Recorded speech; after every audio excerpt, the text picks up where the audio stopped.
One of the things that we want to do with the alpha and beta tests is to ensure that no one role is a massive generator of cash. What I don't want as a game like this is being forced to forever asteroid mine or whatever it is, if there is one way of gaining a lot of money. I mean, it's one of the standard things for games is to essentially encourage the enjoyment. And today, my friends, we'll learn how to perform low-temperature diamond mining that is about 20 times as profitable as bounty hunting, or really anything that has to do with combat. Yeah. Hey, Mr. Braben, what happened to your game? Well, let's get on with this malformed miscarriage that developers call fleet carriers. In numbers. Or at least the first pass of them, as developers already said that they would be adjusting something. But this video will be for all to see. The developers wanted to give you, the loyal players, this in the first place. This is how much they love you. Starting then with the upfront cost, the fleet carrier price originally intended 5 billion credits. Yep. But did you think we're done? Oh no, we just got started. To have the ability to refuel on your megaship, 40 million. Ability to repair, 48 million. Ability to rearm weapons, 95 million. Ability to submit and redeem bounty vouchers, combat bonds and the like, 150 million. Black market, 165 million. Ability to outfit ships, 390 million. And ability to store and buy ships, 520 million. Together in upgrading your megaship for all the services, you'll be spending around 1.4 billion extra. And yet, we are not done yet. Next is upkeep. Yes, not only developers intend this to be a big money thing, but it also will have a weekly drainage of your pockets too, for every service. By default, yes, by having nothing equipped on this thing, you will still cough up 10 million a week. Then refueling will be 9 million extra, repairing 9 million as well, rearming weapons 11 million, redemption offices 12 million, black market 18 million, outfitting 36 million, shipyard 42 million. And altogether, it goes up as high as 147 million credits a week. And in a single year, this will cost 7.6 billion. Not only this is disgusting, but it's also designed to be psychologically manipulative. A penalty system that no one benefits from, except for the developers who want you to grind and log in more.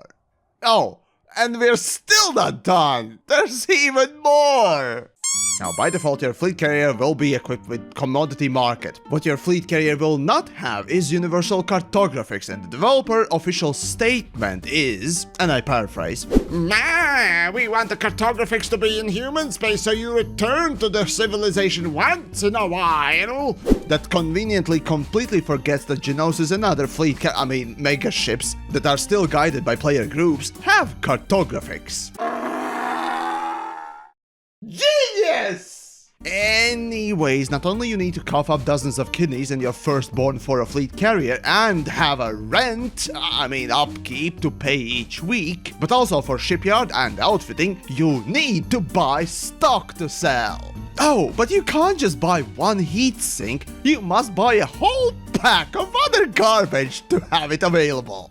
So let's go again. Ships, Cargo Basic, 1.5 million. Combat Basic, 48 million. Explorer, 49 million. Mining Tools Tier 1, 1.7 million. Passenger Cabins Tier 2, 5.2 million. Shield Generators Tier 3, 1.6 billion. Ship Propulsion Tier 1, 106. And then on top, Mining Tools Tier 2, 5 million. Mining Tools Tier 3, 9.5 million. Explosive Weapons Tier 1, 35 million. Limpet Controllers Tier 3, 1 billion 79 million, and Fuel Management Tier 3, 3 billion and 64 million. Totaling for all ships and modules of 28 billion 533 million credits. Amazing. I've not seen a game in my life that wanted me to grind it so much before. Truly disgusting levels of disconnect. Now, there is something to be said here. See, developers intend there to be limited space in your megaship, and each package takes up space. Technically, you will be able to put around at maximum 16 billion extra into the respective storage, so you won't even get to take everything with you. What?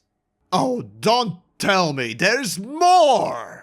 Yes, the stupid train has more stupid to visit! Now let's talk penalties! Because, of course, for your massive time investment and devotion to the game, you will be penalized! How charming and rewarding! Ta-da-da! Oh, and this is not about the upkeep. I already mentioned that!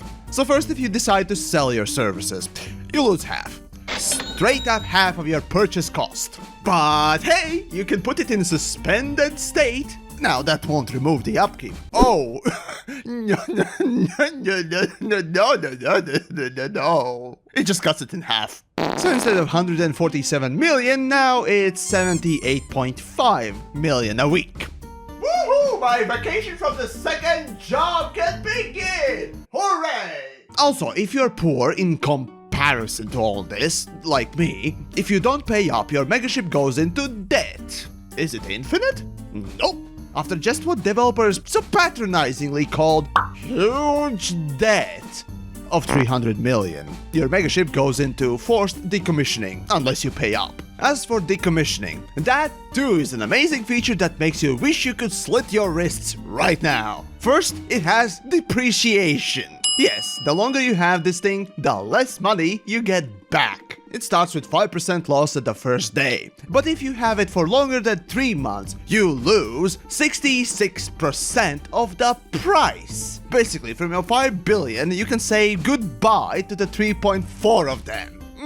How lovely. Oh, but that's not all still. What more could there be? Well, you also lose extra money the further you are from the fleet carrier's selling station. These numbers no one really knows, but I assume that if you're far enough, you basically lose all of it. How lovely, yes. So essentially what you get back is basically this. Thanks for playing, idiot. Buy more microtransactions, you loser sheep. Seriously, doesn't that all sound disgusting? Now, I know that this feature is intended as the end of endgame goals. Devs basically said it themselves. But let me ask you, with this information I gave you today, how would you describe a person who owns and maintains a carrier? Now, first, this person has to have a lot of cash, obviously, so that means the player has grinded a lot, and for probably a long time. So it's a dedicated player, probably someone who has spent over 500, or maybe like me, 2,000 hours just playing the game. Anyways, because there is an upkeep too, this player also has to be compulsively playing the game just to upkeep it and not lose it in the first place. So, this is a person who already played the game for incredible amount of time, and to this day continues to do so. Well, I don't know about you, but thanks to some polls done by my content creator and community peers, I can tell you that it's around 5% of the community that can afford the initial price of this thing. But what percentage of that 5% can actually still play Elite like crazy to this day? Well, that question I leave up to you to discover. The devs, or more rather the management, the game designers, directors and producers have so wonderfully produced these fleet carriers in the same manner like they produce and design their dumps on the throne each morning. These people in charge have made a feature that virtually no one will use, nor will be able to afford. The level of disconnect from the community is staggering. And frankly, I would not be surprised if these people are also completely out of touch. But hey, that's just me, your lovely neighborhood space Latvian saying that, and well, what do I know, right? Now, what I know though is if you like the video, you can subscribe and watch some more of my content. And if you're a especially generous fellow and you want to support the work I am doing here a little bit more, check out my Patreon. Even a buck helps, more than you know. As for now, well, if you're searching for ways to make credits, clearly not for this crap, of course, but for general stuff, well, I did a video on that, on all the popular methods. Or, hey, if you enjoy me ranting, those videos are available too. But as for now, I'ma lay down. There's just that much stupid that my brain can take.